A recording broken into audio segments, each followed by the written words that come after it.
Baiklah, pada kesempatan kali ini kita akan membahas tentang contoh soal dan cara pengerjaan metode perpetual pada Waserba 81. Ini yang pertama itu Warung Serba Batik Waserba 81 adalah perusahaan dagang yang mengkhususkan diri menjual barang-barang serba batik, mulai dari pakaian, kain, peralatan rumah tangga, hingga mainan anak-anak. Waserba 81 berbentuk perseroan terbatas yang sahamnya dimiliki oleh Bapak Anggit S. Utama, Ibu Elisabeth Anggi, dan Bapak Burhan Cahyono.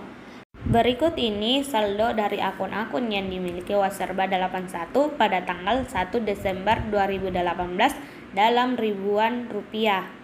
Yakni kita telah lihat bahwa nama akun yang tersedia itu seperti kas di Bank BNI, piutang dagang, persediaan barang dagang, asuransi dibayar di muka, perlengkapan toko, peralatan toko, akumulasi depresiasi peralatan toko, peralatan kantor, akumulasi depresiasi peralatan kantor, utang dagang, utang gaji, beban yang harus dibayar, utang bank, utang bunga, modal saham, saldo laba 1 Desember 2018, kemudian dividen, ikhtisar laba rugi, penjualan, retur dan potongan penjualan, diskon penjualan, beban pokok penjualan, beban gaji penjualan, beban sewa, beban depresiasi peralatan toko, beban perlengkapan toko, beban kirim penjualan, beban listrik, air, dan telepon toko, beban iklan,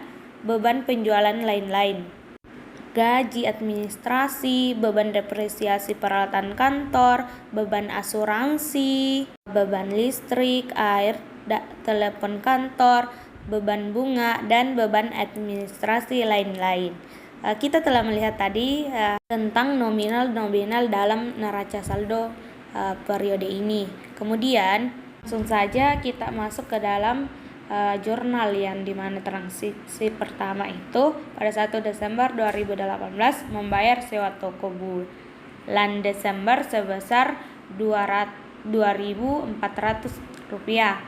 Kemudian jurnalnya ialah beban sewa kantor berada posisi debit, sedangkan kas di BNI berada di posisi kredit. Kemudian pada 3 Desember membeli 50 lusin kain batik dari Juragan Batik Erlangga dengan termin kredit 2/10 N/30 foreign on board atau food shipping point sebesar 21.600, yakni jurnalnya persediaan pada utang sebesar 21.600. Kemudian pada tanggal 4 Desember membayar ongkos kirim pembelian kain batik pada tanggal 3 Desember sebesar Rp500, yang dimana jurnalnya persediaan pada kas sebesar Rp500. Kemudian pada tanggal 6 Desember menjual berbagai oleh-oleh batik kepada Galeri Hartimi dengan termin kredit 2/10 N/30 food shipping point senilai 8.500. Beban pokok penjualan barang yang dijual tersebut sebesar Rp5.000, yang dimana jurnalnya ialah piutang usaha pada penjualan sebesar Rp8.500, dan sedangkan BPP pada persediaan sebesar Rp5.000. Kemudian kita masuk ke 7 Desember di mana menerima pelunasan piutang dari Bapak Adi Gunawan Purba atas penjualan bulan November sebesar Rp8.900 tanpa diskon penjualan, maka jurnalnya ialah kas pada piutang sebesar Rp8.900.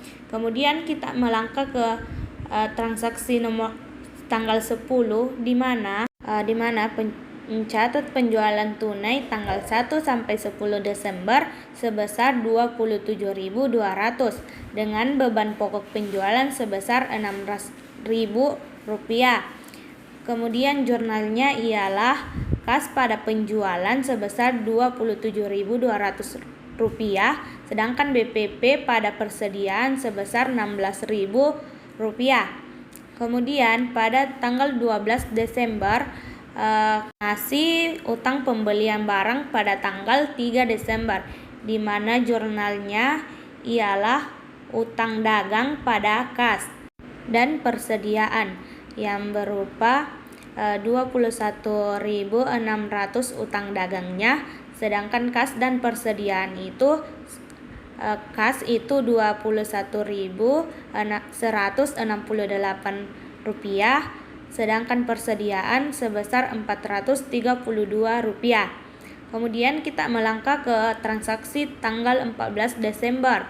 Untuk membantu pelanggan atau Waserba 81 untuk menalangi terlebih dahulu ongkos kirim pembelian butik Konstantia pada tanggal 20 Desember sebesar Rp1.100 melalui jasa koretik. Ongkos ini akan ditagihkan sebagai piutang, di mana jurnalnya ialah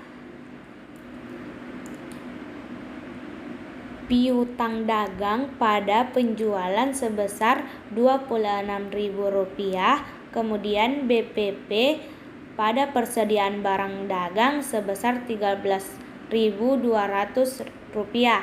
Kemudian kita melangkah kepada tanggal 21 Desember, di mana menerima pelunasan piutang dari Bapak Diki Nurdiansyah atas penjualan bulan November sebesar Rp17.600 tanpa diskon penjualan, di mana jurnalnya ialah kas pada piutang sebesar Rp17.600.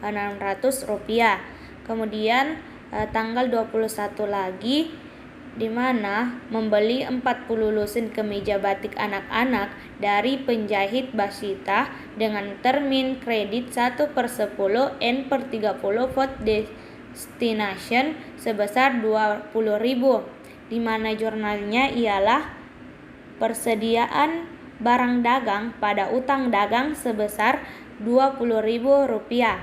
Kemudian kita melangkah ke transaksi 24, yakni meretur 4 lusin dari kemeja batik yang dibeli tanggal 21 Desember dari penjahit Basita karena terdapat cacat produksi, di mana jurnalnya ialah utang dagang pada persediaan sebesar Rp2.000. Kemudian kita beralih ke tanggal 26 Desember, menerima retur barang dari Ibu Evelina, pembeli retail yang sudah membayar tunai sebesar Rp1.200.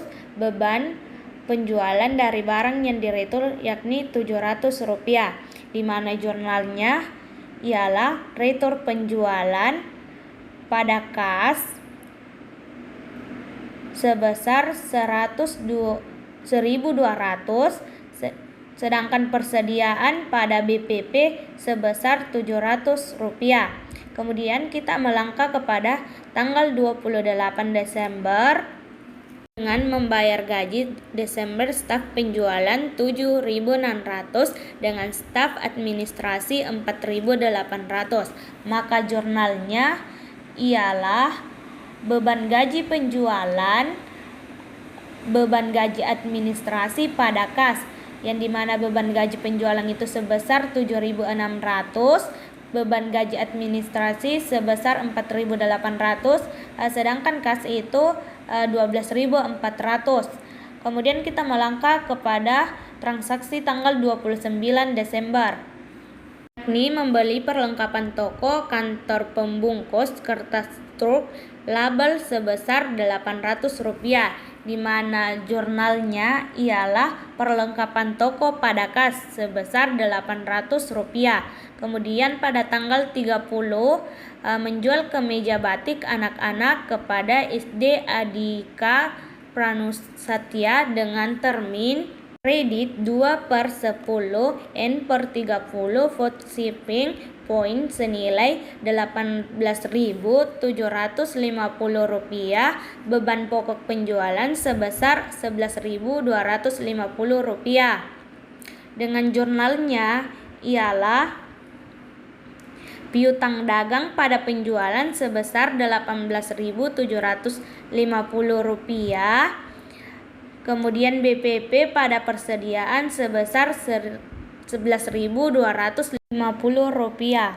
Kemudian pada tanggal 30 Desember kedua terdapat transaksi menerima pelunasan piutang dari butik Konstantia atas penjualan tanggal 20 Desember termasuk ongkos kirimnya, di mana jurnalnya ialah kas diskon penjualan pada piutang dagang, di mana kas itu sebesar Rp26.840, diskon penjualannya Rp260.000, sedangkan piutang dagang sebesar Rp27.100.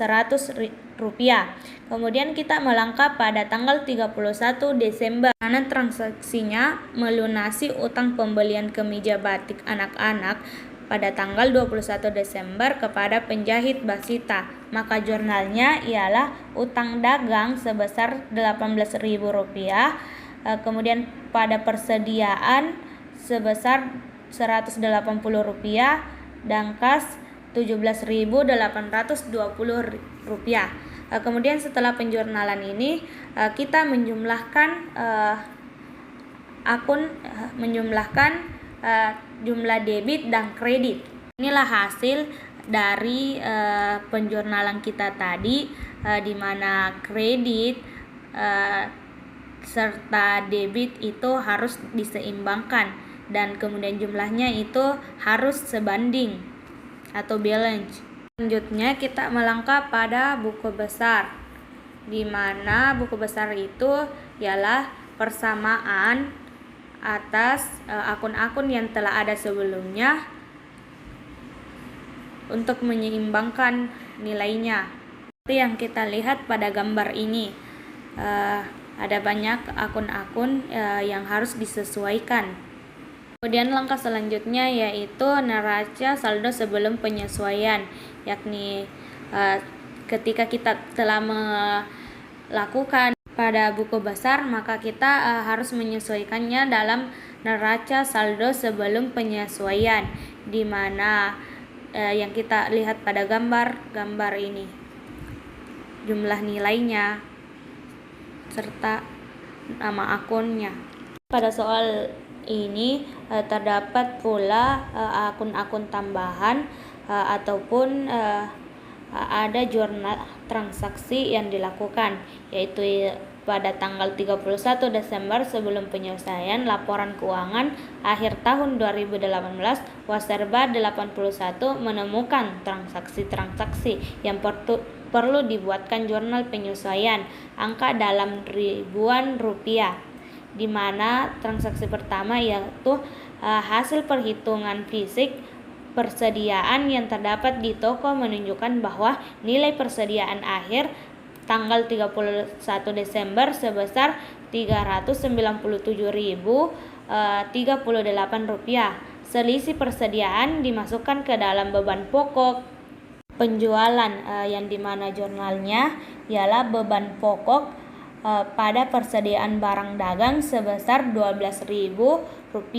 Kemudian transaksi yang kedua, asuransi dibayar di muka, merupakan pembayaran premi asuransi kebakaran untuk toko selama 3 tahun yang terhitung mulai sejak 1 Januari 2018 sampai dengan 31 Desember 2020, di mana jurnalnya ialah beban asuransi pada asuransi dibayar di muka sebesar Rp3.750. Kemudian transaksi ketiga yakni hasil perhitungan fisik perlengkapan atau barang habis pakai toko seperti kantong pembungkus dan sejenisnya menunjukkan saldo akhir sebesar Rp1.500, di mana jurnalnya ialah beban perlengkapan pada perlengkapan toko sebesar Rp6.900. Kemudian transaksi keempat yakni peralatan toko dibeli pada tanggal 1 Januari 2017 dengan estimasi masa pakaian 8 tahun dan nilai sisa 10.600.000. Waserba 81 menghitung beban penyusutan dengan menggunakan metode garis lurus, yang dimana jurnalnya yaitu beban depresiasi peralatan toko pada akumulasi penyusutan peralatan toko sebesar Rp37.800.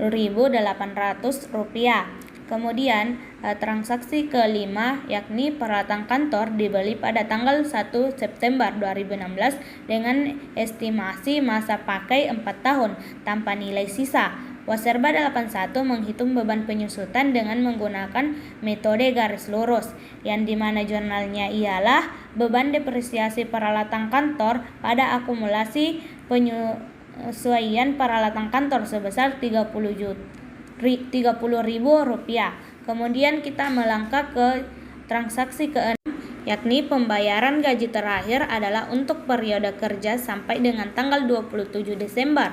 Toko tetap buka selama tanggal 28 sampai 31 Desember.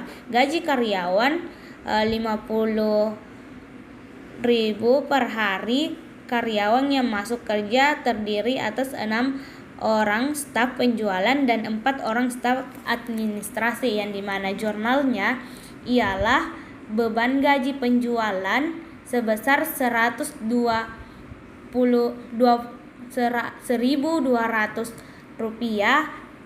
beban gaji administrasi sebesar Rp800, pada utang gaji sebesar Rp2.000. Kemudian transaksi yang ketujuh yakni tagihan listrik, air, dan telepon bulan Desember baru diterima di awal Januari 2019. Total tagihan sebesar Rp1.820 dan dialokasikan 75% untuk memakai toko, 25% untuk pemakaian kantor, di mana jurnalnya ialah beban bunga pada utang bunga sebesar Rp3.000. Kemudian inilah hasil dari penjurnalan kita tadi, di mana debit bersama dengan kredit itu seimbang pada jurnal penyesuaian ini. Kemudian pada langkah selanjutnya yakni kita harus membuat buku besar yang kedua, di mana buku besarnya seperti yang kita jelaskan tadi, bahwa pada buku besar itu ialah penyeimbangan dari saldo sebelumnya kepada saldo setelah penyesuaian. Setelah membuat buku besar lagi, kita harus membuat neraca saldo sebelum penyesuaian. Setelah neraca saldo, maka kita membuat neraca lajur atau disebut dengan kolom 12, di mana seperti ini. Kemudian kita masuk ke laporan laba rugi. Contohnya seperti ini.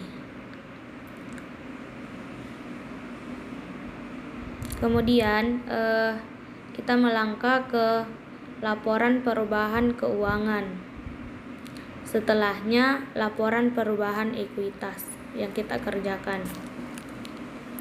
Kita melakukan atau membuat jurnal penutup, yang dimana jurnal penutup itu yang pertama ada penjualan pada retur dan potongan penjualan, pada diskon penjualan, ikhtisar laba rugi. Kemudian yang kedua, ikhtisar laba rugi pada beban-beban. Kemudian yang ketiga, ikhtisar laba rugi pada saldo laba dan jumlahnya. Kemudian pada jurnal pembalik itu kita membalik semua beban-beban atau utang yang seharusnya berada pada posisi debit. Sekianlah presentasi pada kesempatan kali ini. Lebih dan kurangnya mohon dimaafkan. Wassalam.